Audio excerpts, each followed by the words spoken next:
Water bath canning is a great place to start, and it can be done with any old pot in your kitchen as long as it's big enough.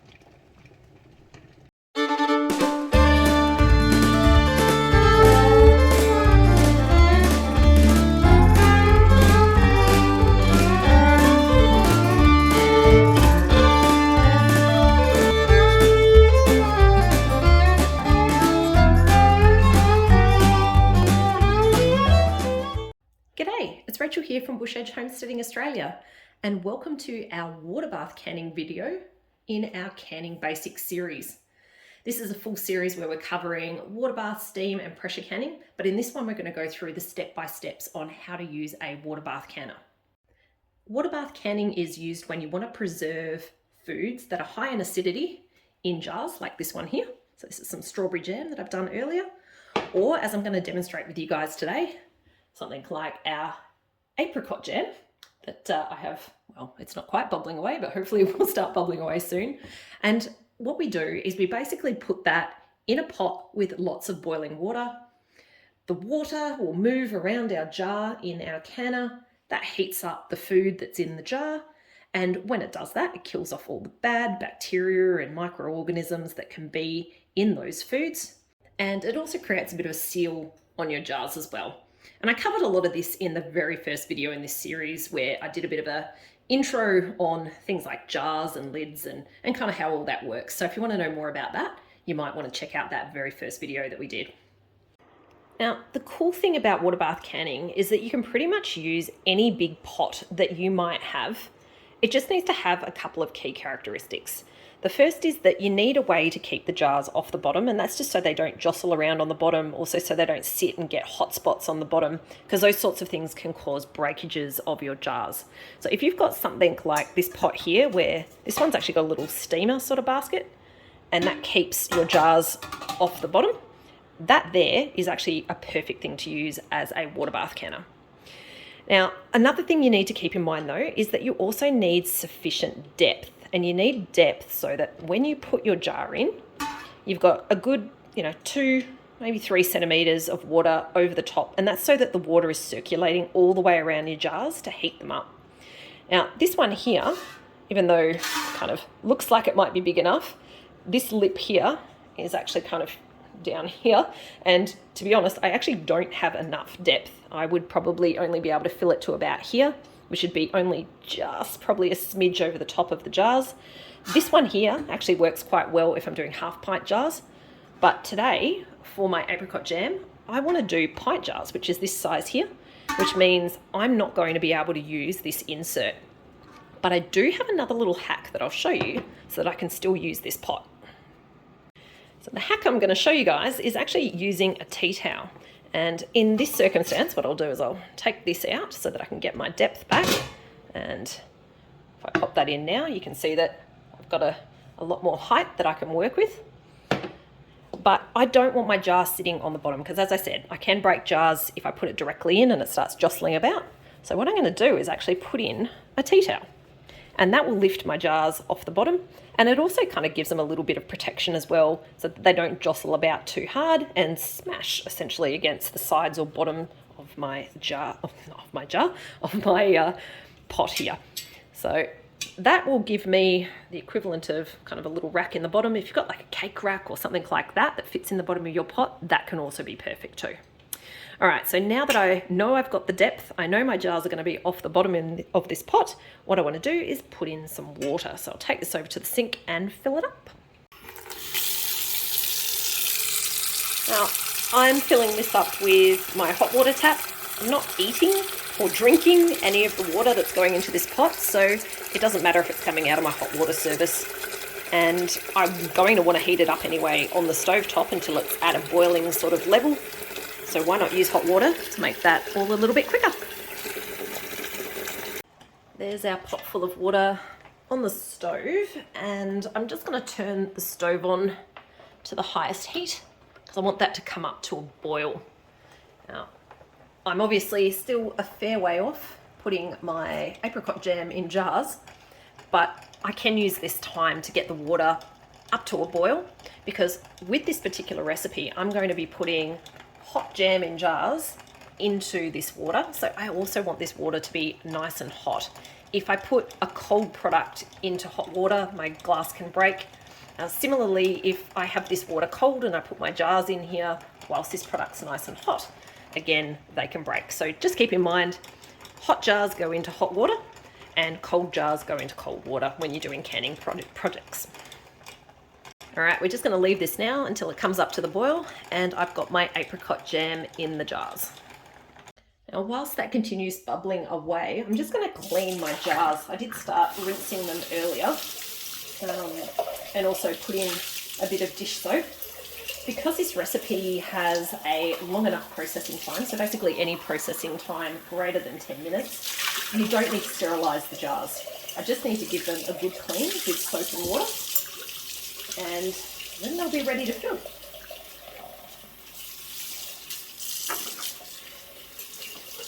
Now, because the jam is starting to get to a point where I am going to need to put it in these jars soon, I'm going to need to heat these jars up.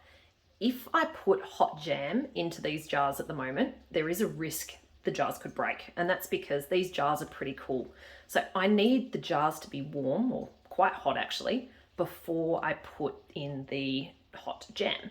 And the way that I'm going to do that, and the way that I normally do it, is just by using hot water from my tap. So I'll turn that on, get it to the point where it is super hot, and then I just put that hot water in the jars. And then I'll leave these jars to sit with that hot water in them, turn that off, until I'm ready to fill them. And I'll just kind of pour that hot water out and then put the hot product in there. I've got my nice hot jars here, and they're hot because I'm putting my hot jam into those and I don't want to break my jars. And essentially all I'm going to do is just ladle in until I've got the right headspace, which, just checking the recipe for this one, is a 1/4 inch, which is pretty common for a lot of jams. You can see I'm spilling all over the place, but that is contained because I'm using my funnel.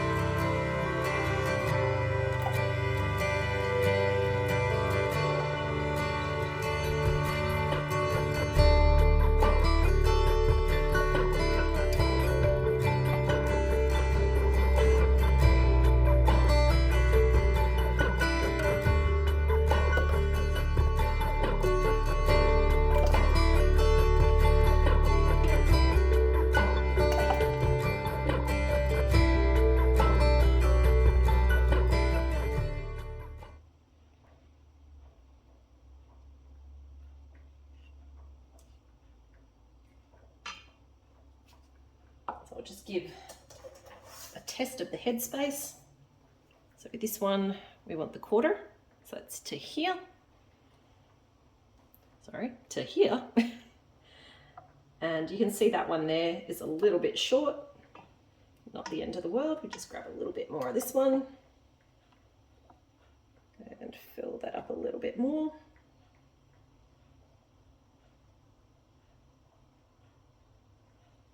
That's better. We do the same with this one. Again, a little bit short. I just find it's easier to top up rather than take out. Although of course if you overfill you can take out as well. And there we go too. So that's our jars filled. But what we need to do now is clean the rims. So just use a bit of paper towel for that. But because it's sticky, I am going to use a little bit of water on the paper towel. So clean those up. And that's always important when you're doing canning with these types of jars, that you do give a bit of a clean of the rim. And that's so that your lids can actually seal properly to the glass. Now, speaking of the lids, we've got the 2-piece lids for these mason jars, and we'll just pop each of those on, and they've been washed as well. Again, with the soapy water.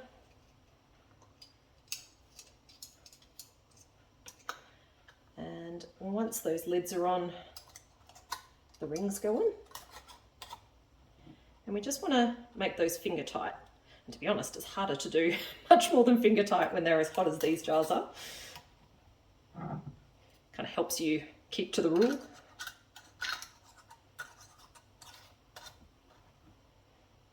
And then these are ready to put in our water bath canner. And because they are apricot jam, they are a high acid food, and that means that they can go in either my water bath canner or my steam canner. And today it's water bath.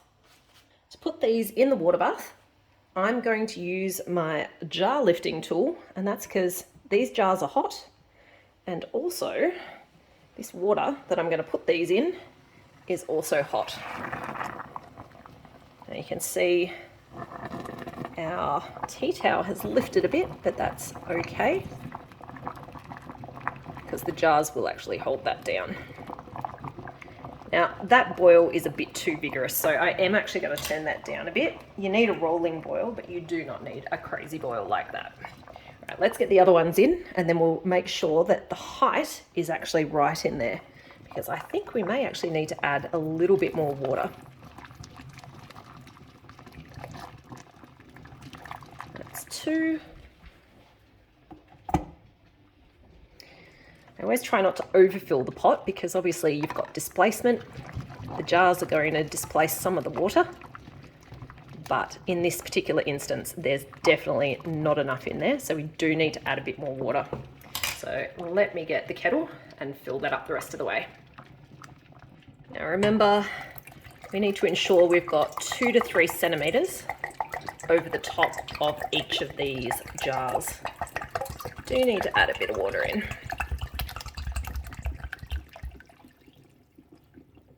That's looking much better. Now, because that boiling has subsided, I can't start my processing time yet. I do need this to be up at a rolling boil, and at that point, that's when I'm going to start my processing time. So I am going to turn this back up again a bit, now that I've put that cooler water in, and get it back up to a boil, and then we can start the processing time. We're back now to a level that is a bit of a rolling boil, so you can see that it's boiling consistently. And what we're going to do now is start the processing time. So for this recipe, we have a 15-minute processing time. So I'll set the timer for 15. And then we'll come back when that goes off.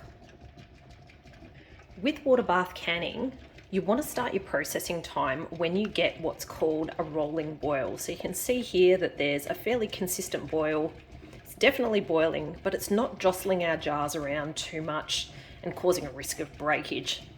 So we know that this is a level where we're going to get the temperature that we're looking for, but without, as I said, jostling our jars too much. Once it gets to that level, that's when you start your processing time. And every recipe will have a different processing time, and it depends on the foods in your jars. So for this recipe here, where I've got apricot jam, it's 15 minutes. So I've set my timer just now for 15 minutes. But if I was doing a different recipe, like things like tomatoes, can actually take quite a bit longer. So you do need to know how long to boil the jars for the recipe that you're using. And if you want to know where to find those types of times,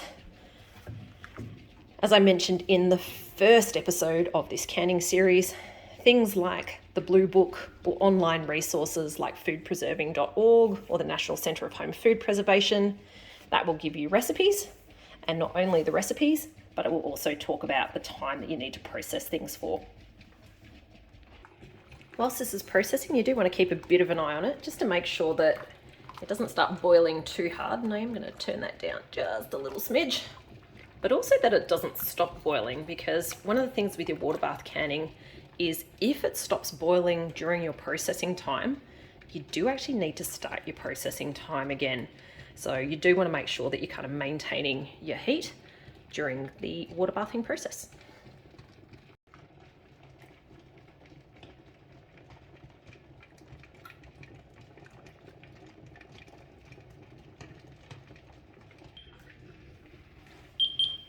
That's our timer. At this point, we want to turn it off, but we need to have a bit of patience, because at this stage, we don't want to pull our jars out yet. We actually want to leave this for the next 5 minutes. So I'm going to actually set my timer again for 5 more minutes. And this 5 minutes is actually part of your processing time as well. So you don't want to pull your jars out too early. You do need to let this kind of water, it's not really a full cool down process because they're obviously still really hot at that stage by the time the 5 minutes has passed, but you do need to leave it 5 minutes and then we can pull out our jars. So just be patient. Whilst that's cooling down, there's actually one other thing I probably should show you, and that's that if you do have a pressure canner, you can use that for water bath canning as well, because you've got to remember your pressure canners are basically just a big pot. And if I take the lid off, in the bottom, what's really cool is there is already a rack in the bottom. Obviously, I've got lots of other goodies in here as well, but yeah, that rack keeps your jars off the base. So just treat your pressure canner like a water bath canner if you've got one and you need a big pot. And there is our 5 minute cool down time complete, which means I can now lift these jars out of our water bath canner. I'm going to do that using my jar lifting tool.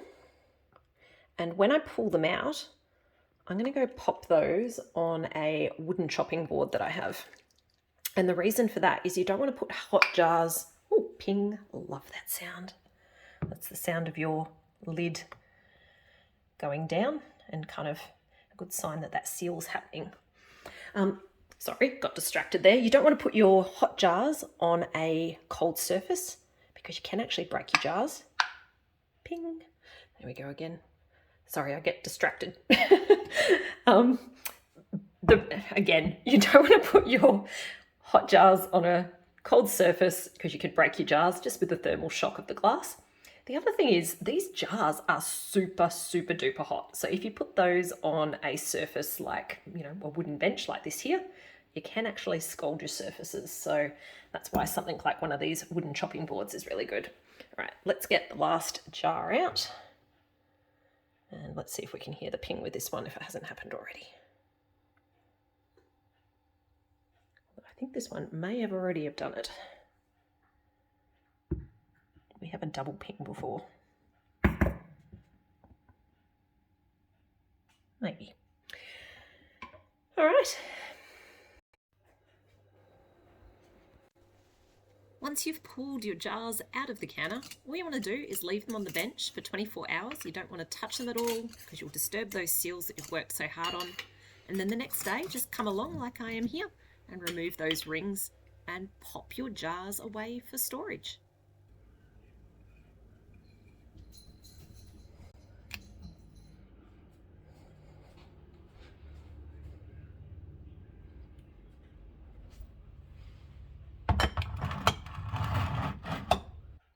Hopefully you've enjoyed this step-by-step on how we go about doing water bath canning, and hopefully you've learned a little bit more about what it is and why you might do it as well, because it is a really good tool to have in your arsenal so that you can put wonderful things like this apricot jam on your pantry shelf as well. Thanks a bunch for joining, and catch you later.